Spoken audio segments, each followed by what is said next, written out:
माननीय आमदार श्री रामप्रसाद बोर्डीकर साहेब ही एक व्यक्ती नसून एक व्यक्तिमत्व सुद्धा आहे.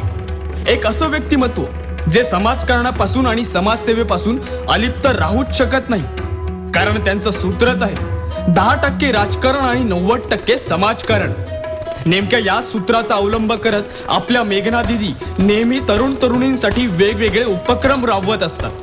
वडील बोर्डीकर साहेबांचा असलेला आदर्श, त्यांच्या कार्यकर्त्यांचं असलेलं पाठबळ, जिंतूर आणि सेलू वासियांवर असलेलं प्रेम आणि मनात समाजकार्याची असलेली ओढ, यामुळे दिदी सतत महिलांसाठी किंवा युवा पिढीसाठी समाजकार्य करत असतात. कोणतंही समाजकार्य असो किंवा कोणताही उपक्रम असो, बोर्डीकर साहेबांसोबत मेघना दिदी असणारच. बोर्डीकर साहेबांच्या स्वभावातील समाजकार्याचं वैशिष्ट्य मेघना दिदींमध्ये सुद्धा आहे.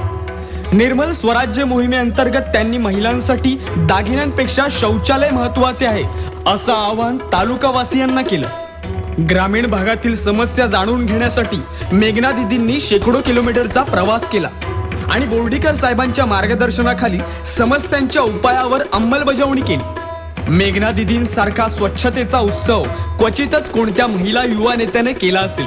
स्त्री भ्रूण हत्या रोखण्यासाठीही दिदींनी चळवळ उभारली. बोर्डीकर साहेबांसारखेच तडफदार नेतृत्व असल्याने मेघना दिदी युवा नेत्या म्हणून शोभून दिसतात. बोर्डीकर साहेबांनी एखादा सामाजिक उपक्रम राबवला आहे आणि मेघना दिदींचा तिथे सहभाग नाही असं कधीच होत नाही. आमदार बोर्डीकर साहेब आणि युवा नेता मेघना दिदी यांच्या समाजासाठी सतत काहीतरी करण्याच्या इच्छेतून निर्माण झालेली कल्पना म्हणजेच उमंग नोकरी मेळावा 2014. तालुक्यातील सर्व कुशल आणि सुशिक्षित युवक युवतींना आर्थिकदृष्ट्या स्वावलंबी बनवण्यासाठी लोकप्रिय आमदार रामप्रसाद बोर्डीकर साहेब आणि युवा नेता मेघना दिदी यांच्या मार्गदर्शनाखाली नोकरीची हमी देणाऱ्या कंपन्या व युवकांची गुणवत्ता यांचा संगम घडवून आणण्याची घटना जिंतूर सेलूच्या इतिहासात प्रथमच उमंगच्या माध्यमातून घडत आहे. बोर्डीकर साहेबांच्या विविध विकास कामांच्या रथाचे सारथ्य खुद्द मेघना दिदी करतात हे अभिमानास्पदच आहे. राजकारणातील ही पीटी उषा जिंतूर सेलू वासियांना घेऊन विकासाच्या मार्गावर धावतच राहणार.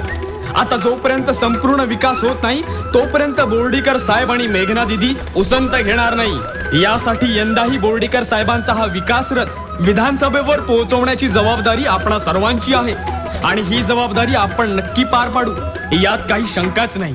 आता आपल्या सर्वांच्या पाठबळाने हे विकासाचं वादळ विधानसभेवर पोहोचवूया आणि जिंतूर सेलूचा विकास घडवूया.